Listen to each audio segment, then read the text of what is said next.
amis. Je vous ai dit qu'on se retrouverait avec ce spot merveilleux et trop beau. Non, franchement, il est trop bien. En plus, avec le bain de soleil là que je suis en train de me prendre, c'est juste un pur bonheur. Bienvenue Pépitos dans le fragment numéro 8 des fragments de novembre. La vidéo douce, le petit mot qui fait plaisir juste avant d'aller dodo et qui met du baume au cœur. J'espère que vous, ça va. On va aborder la thématique du mois de juillet. Et au mois de juillet, qu'est-ce qui s'est passé pour moi? J'ai dû...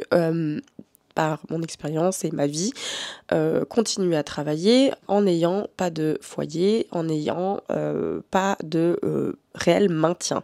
C'était hyper compliqué pour moi de maintenir ces rênes-là parce que j'apprenais à cohabiter avec une nouvelle personne, avec d'autres habitudes, etc. Et surtout, de manager tout ça avec un travail qui était derrière et avec un challenge qu'il me fallait pouvoir garder. Et dans ce mois de juillet, mais qu'est-ce que je vous raconte pas le nombre de choses qui s'est passé dans mon travail, au sein de mon travail, et qui n'étaient pas tout rose. Le bordel, c'était un peu le truc à la Gossip Girl, quoi. Et en fait, je me suis dit, waouh, est-ce que c'est moi qui ai créé ça? Est-ce que en tout cas, c'était pas mon intention première, parce que je faisais partie du drama, les gars. Et j'avais beaucoup de culpabilité parce que j'arrête pas de dire à tout le monde que moi, je veux pas être dans les dramas, etc. et tout machin. Sauf que, y a des fois où il y a des petites histoires et à force de vouloir bien faire les choses, on finit tout simplement par se brûler les ailes. Et c'est ce que ma responsable m'a dit. C'est qu'à force de trop vouloir bien faire, on finit par se brûler les ailes. Il fallait parfois ne rien dire, par exemple. Donc il a fallu que je rebondisse là-dessus et surtout en fait que les gens apprennent à voir un autre visage de moi, qui n'est pas nécessairement la drama queen, mais qui est plutôt la personne qui essaie d'arranger les choses, mais qui parfois dans sa manière de parler peut sembler être totalement maladroite. Et donc voilà, donc ça a pris des proportions totalement oufissimes alors qu'il n'y avait pas lieu d'être. Écoutez, mon conseil pour ça, vraiment, c'est que quand vous essayez quelque chose de nouveau, c'est-à-dire vous plaindre ou tenter de apaiser les âmes, parce que moi c'est surtout ça, c'était même pas me plaindre, c'était surtout d'apaiser les âmes et surtout de pouvoir faire en sorte que l'ambiance de travail général se passe bien.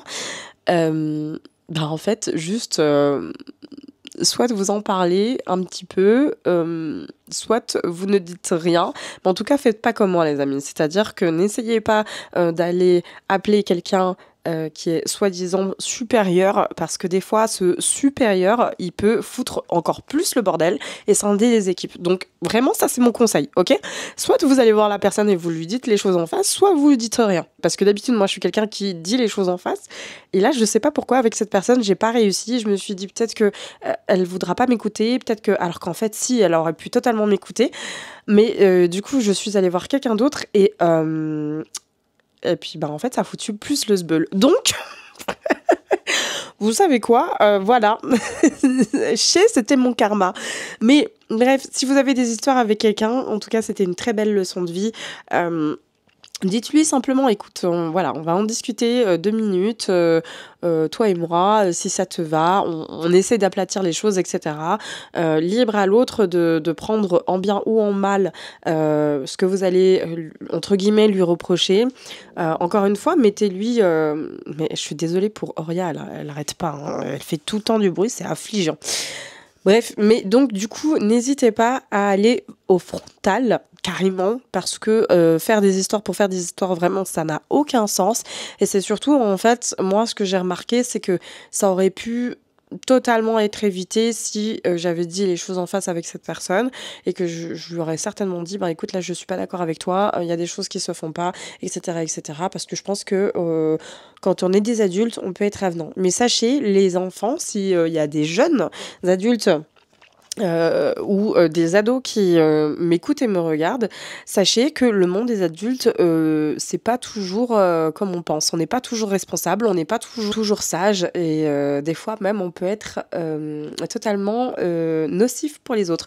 Voilà, sachez-le que dans le monde d'adulte, ça ne change rien à celui de l'enfant. Simplement qu'on a d'autres responsabilités sur les épaules. Voilà. Bref, j'espère que ce petit conseil de vie vous aura fait plaisir. En tout cas, moi, vraiment, il m'a fait une petite piqûre de rappel bien sec. Je vous fais de gros bisous et n'oubliez pas, demain, c'est un podcast, les amis. Donc, il n'y aura pas de petites séances douces de fragments. Il y aura simplement un podcast et ensuite, on se retrouve le 10. Je vous fais de gros bisous. Ciao!